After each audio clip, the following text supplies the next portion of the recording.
साधु को खजूर खाने की बहुत तीव्र इच्छा हुई, बट उसने अपने एक बार एक नगर में एक साधु महाराज रहते थे। तो एक बार वो वन में स्थित अपनी कुटिया की ओर प्रस्थान कर रहे थे। रास्ते में एक बाजार पड़ा और बाजार में टोकरियों पर उनकी नज़र पड़ी जिसमें बहुत सारे खजूर रखे हुए थे। उनका मन ललचा गया, उनके मन में खजूर खाने का विचार आया, बट उनके पास खजूर खरीदने के लिए पैसे नहीं थे। तो उन्होंने अपना मन मार के वो अपनी कुटिया की तरफ चले गए। कुटिया में आने के बाद भी जैसी वो ध्यान साधना करने बैठे, लेकिन खजूर का विचार उनके मन से नहीं गया। और रात को भी जब वो सोने के लिए गए तो चैन से सो भी नहीं पाए, रात भर खजूर उनके सामने आते गए। सुबह उन्होंने डिसाइड किया कि ठीक है, मैं एक काम करता हूँ कि कुछ पैसे इकट्ठे करता हूँ, ये जो सूखी लकड़ियाँ इनको शहर में ले जाके बेच देता हूँ, इससे एटलीस्ट खजूर खरीदने के पैसे तो मेरे पास आ ही जाएंगे। इसी विचार से वो जंगल की तरफ गए और उन्होंने कुछ सूखी लकड़ियों को बीना और उसका एक अच्छा सा गट्ठर बना लिया। क्योंकि साधु महाराज बहुत ज़्यादा बूढ़े थे और कमज़ोर भी थे, तो वो लकड़ी का गट्ठर उनके लिए बहुत ज़्यादा भारी था। फिर भी धीरे धीरे उठा के जैसे तैसे खजूर खाने की इच्छा से वो उस लकड़ी के गट्ठर को धीरे धीरे लेके शहर की ओर गए, जहाँ बाज़ार की ओर गए।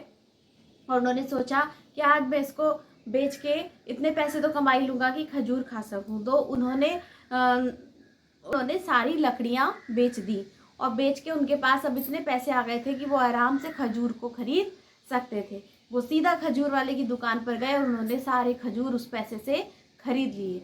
खजूर लेके बड़े खुशी से वो अपनी कुटिया की तरफ जा ही रहे थे कि रास्ते में एक वन पड़ा, जंगल पड़ा, और वहीं उन्होंने सोचा कि चलो थोड़ा सा विश्राम कर लेता हूँ। वो एक पेड़ के नीचे बैठे थे, तभी उनके मन में विचार आया कि अरे ये क्या, आज मेरे मन में खजूर खाने की इच्छा आई, तो मैंने आज खजूर के लिए इतनी मेहनत करी, कल को हो सकता है किसी और चीज़ की इच्छा आ जाए, तो क्या मैं एक के बाद एक अपनी इच्छाओं का गुलाम होता चला जाऊंगा? क्या इच्छाएं मेरे ऊपर हावी होती चली जाएंगी? फिर मैं किस टाइप का साधु, फिर तो मैं नॉर्मल व्यक्ति हो गया। जब मैं अगर मोह माया में संसार में पड़ रहा हूँ, तो फिर मेरे साधु होने का फ़ायदा ही क्या है? साधु तो वो होते हैं ना जिन्होंने अपने मन से सारी इच्छाओं को त्यागा होता है। वो इच्छाओं के गुलाम नहीं होते, इच्छाएं उनकी गुलाम होती है। और जब ऐसा विचार उनके मन में आया तो उन्होंने खजूर खाने का विचार उसी समय त्याग दिया। बोले नहीं, अगर आज मैंने ये खजूर खा ली तो कल को मेरे अंदर किसी और चीज़ की इच्छा जागृत हो जाएगी। और तभी उन्होंने देखा कि पेड़ के नीचे एक गरीब व्यक्ति वहाँ से बैठा हुआ था, वो बहुत भूखा था। उन्होंने वो सारे खजूर उस गरीब व्यक्ति को दे दिए। और इस तरीके से साधु महाराज ने अपनी इच्छाओं को कंट्रोल कर लिया और इच्छा के दास नहीं बने। तो इस कहानी से हमें सीख मिलती है कि हमारे मन में तरह तरह की इच्छाएं उत्पन्न होगी, हमें अपनी इच्छाओं को, कुछ सही होंगी कुछ गलत होंगी, लेकिन हमें अपनी इच्छाओं को कंट्रोल करना आना चाहिए। हर इच्छा के लिए हमें बहना नहीं चाहिए और परेशान नहीं होना चाहिए, नहीं तो इच्छाएं हमें अपना दास बना लेंगी और हम हमेशा असंतोष ही फील करेंगे। तो अगर सफलता पाना चाहते हैं तो हमें सादा जीवन उच्च विचार पे फोकस करना होगा, अपनी इच्छाओं को कंट्रोल करते हुए आगे बढ़ना होगा और अपनी लाइफ के हर अचीवमेंट को पाना होगा।